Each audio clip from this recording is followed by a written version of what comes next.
Um, I flatlined twice, once in the hospital and a second time in the EMT on my way being transferred um, from Parkland Hospital to Baylor Hospital. Um, they had to put me on life support for 6 days, and my wife had to make the decision as to whether or not she wanted to do a heart transplant to save my life. And I had a front row seat for God's miracle. Um, they broke every record Baylor's ever had for getting a person on the transplant list. Every record they've ever had for getting a heart and putting it in me. Um, and and because of that, I'm here today, right? And I don't have brain damage or loss of function and motor skills and a whole bunch of other problems that come with being on life support, being on ECMO, and having your blood pumped out of your body and back into your body because your heart has completely failed and stopped working. And it was really life changing, even more than just coming to faith. I mean, not that coming to faith isn't a life changing experience, but um, it reminded me that God is ever sharpening us, right? Even after you have that aha moment of God is who He says He is, and and Jesus Christ is my Lord and Savior.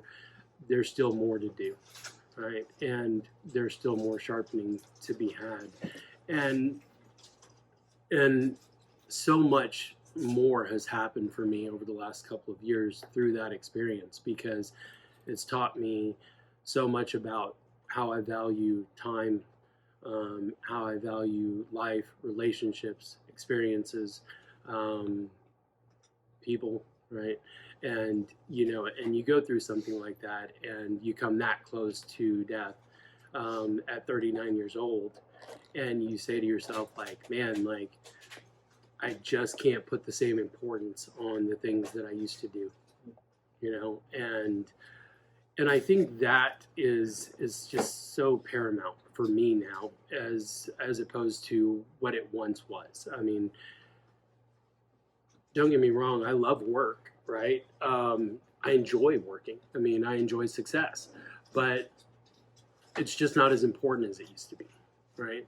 Um, doing the daily grind just doesn't matter anymore, right? Because there was a day when I woke up and it was almost my last day, right? And so now it's just like, I don't need to spend that extra hour at the office, right? I don't need to do that one last thing, right? I need to go home and spend some time teaching my kids, right, what it means to be a man or to be a father or to be a dad, right? What it means to be a husband, right? Um, and it really resonates. One of the stories that my kids told me that really, I mean, was one of the reasons why I decided to write a book. Actually, it was kind of the catalyst, I guess, if you will, because it was such a punch in the gut. Even after my heart transplant, was that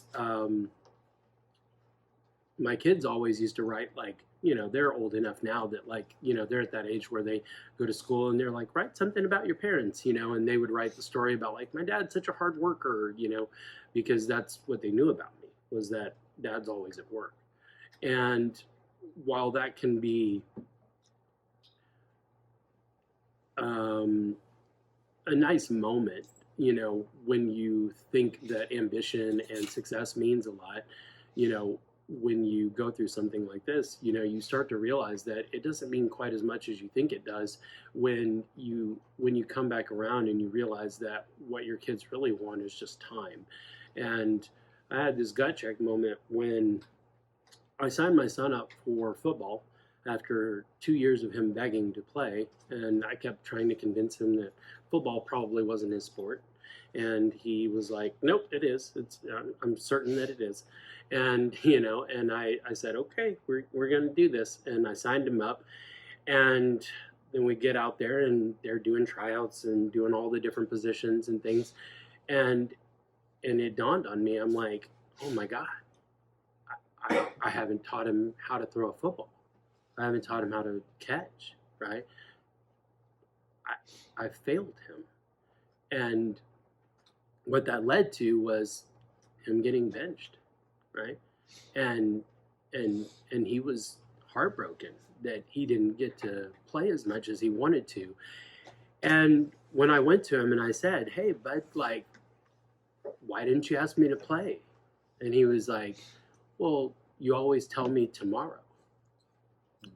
And I'll never forget that moment as a dad, because it was another reminder of who I used to be, right? The life that I lived was one where it was like I was just missing it. I was missing all of it. And it's it's interesting because, I meet a lot of people and they're like, "Oh my God, like, you died?" Like, they immediately look at me and they feel sorry for me, right? They think like, "Oh, like, I can't believe you went through that. Like, what a horrible experience." And I'm like, "No, it's actually one of the greatest experiences in my life, because it was a huge wake up call, right? Like, how many people get that kind of a second chance at life, right? Like, almost like a whole new life, to really like see what's truly important, right? And to get to like almost like a redo, right? And to see what you could have missed and what you could have just blindly walked through life doing and not even realized that it was all for nothing.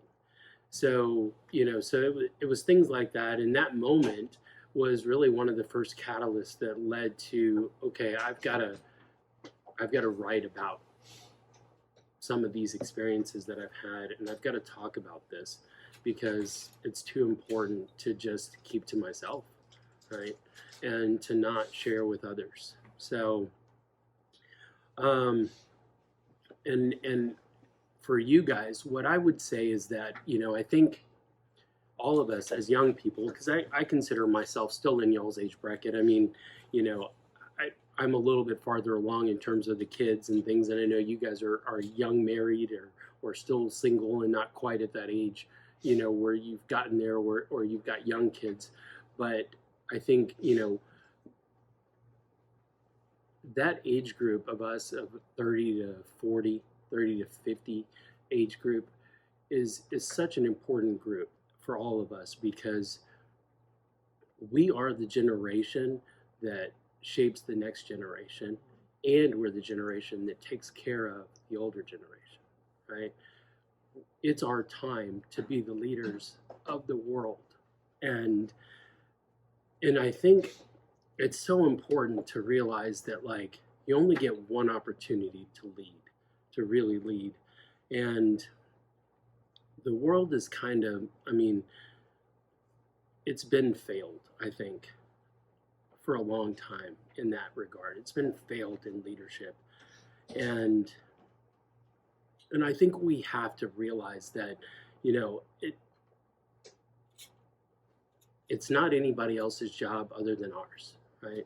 You can't say, like, well, somebody else will do it. Like, well, they're not, right? You have to step up and say, well, I got to do it, right? Because if I don't, maybe nobody else will. Right? And I think the world is kind of bleeding out, right? It's waiting for somebody to say, I'll do it, right? And really nobody is. And I think as men, right, it's really our responsibility, right? It's our job to step up and say, we're that 30 to 50 group, right? It's our job to say, it's our time to take care of the parents, right? It's our time to make sure that the next generation is gonna be better than us, right? So, and that's, I think, the message that I hope my book conveys.